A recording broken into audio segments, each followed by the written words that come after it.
محترمہ صفیہ صدیقہ صاحبہ لکھتی ہیں، جون 1974 میں جب حالات خراب ہوئے تو پولیس میرے بیٹے مقصود احمد کو ایک مولوی کے کہنے پر دکان سے گرفتار کر کے لے گئی اور حوالات میں بند کر دیا۔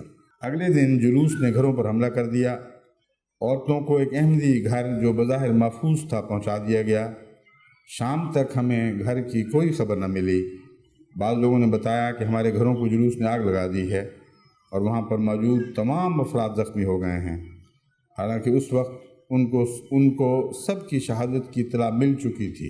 یعنی ہماری دلداری کی خاطر کہ ہمیں زیادہ صدمہ نہ پہنچے، باوجود ان کی شہادت کی اطلاع کے صرف اتنا بتایا گیا کہ وہ زخمی ہیں۔ اس دن شام کو جب ایک ٹرک 6 شہیدوں کو لے کر راہ والی پہنچا، اس وقت ہمیں پتہ چلا کہ ہمارے پیارے تو شہید ہو چکے ہیں اور ان کی لاشیں اس ٹرک میں موجود ہیں، کیونکہ جلوس ٹرک کے پیچھے تھا۔ نہ جانے وہ ان لاشوں سے مزید کیا سلوک کرنا چاہتے تھے جنہیں پہلے ہی ڈنڈے اور پتھر مار مار کر شہید کیا گیا تھا۔ ٹرک ان لاشوں کو چھوڑ کر واپس چلا گیا۔ میں اور میری بیٹی انیسہ اپنے پیاروں ٹرک ان کو لاشوں کو لے کر چلا گیا وہاں سے، جلوس کے خطرے سے یعنی پیچھے چھوڑی نہیں، یہ میرا اندازہ تھا۔ لکھا یہ ہوا ہے کہ جلوس کے خطرے سے وہ لاشوں کو لے کر آگے بڑھ گیا۔ میں اور میری بیٹی انیسہ اپنے پیاروں کے آخری دیدار سے محروم رہے، ہم ان کے چہرے بھی نہ دیکھ سکے۔ میرا خوبصورت پاک طینت لخت جگر محمود احمد اور بیٹی کا جواں سہاگ میرا پیارا داماد سعید احمد بھی اپنے حقیقی معبود و محبوب کے حضور حاضر ہو گئے۔ یہ لمحے قیامت کے لمحے تھے۔ بتانا چاہوں تو کیسے بتا سکوں گی؟ جس کا خامن شہید ہوا، جس کا بیٹا شہید ہوا، جس کا داماد شہید ہوا، سب کچھ لٹا کے بیٹھی تھی اور اپنے ایمان کی حفاظت کر رہی تھی۔ اپنے ایمان کی حفاظت کے لیے خدا سے دعا وہ تھی۔ کہتی ہے تم مجھ سے پوچھتی ہو کہ میں بتاؤں کہ مجھ پر کیا گزری، تم بتاؤ میں کیسے بتا سکتی ہوں کہ مجھ پر کیا گزری ہوگی۔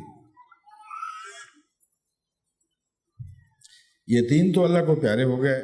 چھوٹا بیٹا شدید زخمی تھا، بڑا بیٹا حوالات میں بند تھا۔ اسے کچھ معلوم نہ تھا کہ اس کا باپ، چھوٹا بھائی، بہنوئی تو شہید ہو چکے ہیں، ان کی ماں بہن نہ جانے کس حال میں ہیں۔ یہ اللہ ہی تھا جس نے ہمیں صبر کی توفیق عطا فرمائی۔ صفیہ صدیقہ صاحبہ اپنے بیٹے کی شہادت کا واقعہ جو بعد میں انہوں نے لوگوں سے سنا وہ بیان کرتے ہوئے لکھتی ہیں، 1 جون کو جو جلوس سول لائن سے ہمارے گھروں اور مسجدوں پر حملہ آور تھا، اس کے ساتھ جو پولیس تھی اس کا ایک سپاہی راہ والی کا رہنے والا تھا۔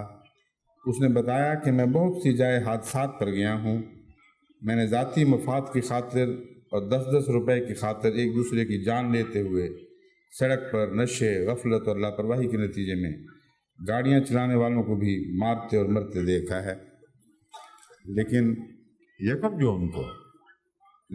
جون کو سول لائن میں ایک گھر کی چھت پر جو مارکا گزرا وہ آج سے 14 سال پہلے اسلام کی تاریخ میں گزرا تھا، اور اس عرصے میں شاید دنیا نے کبھی ایسا واقعہ نہیں دیکھا۔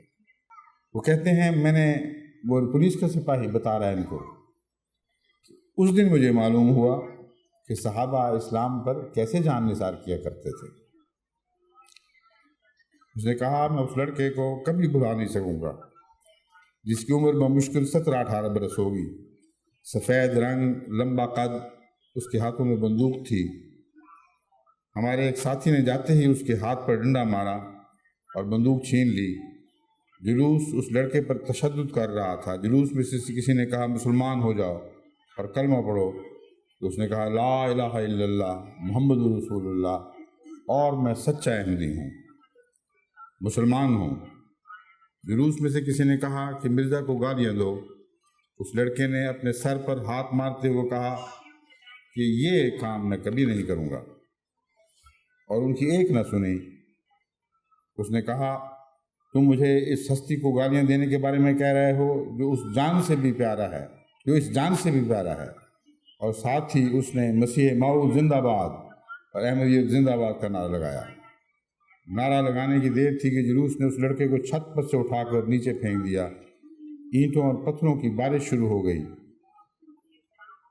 مزید چھت پر بنے پردوں کی جالیاں توڑ کر اس پر پھینکی، اور اس لڑکے نے میرے سامنے اپنے مذہب پر اور صداقت پر جان نثار کر دی۔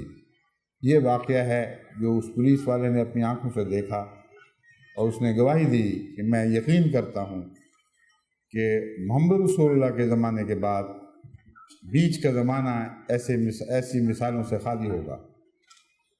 کہتا ہے آج مجھے پتہ لگا کہ حضور کے صحابہ کس طرح دین کی خاطر اپنی جانیں فدا کیا کرتے تھے۔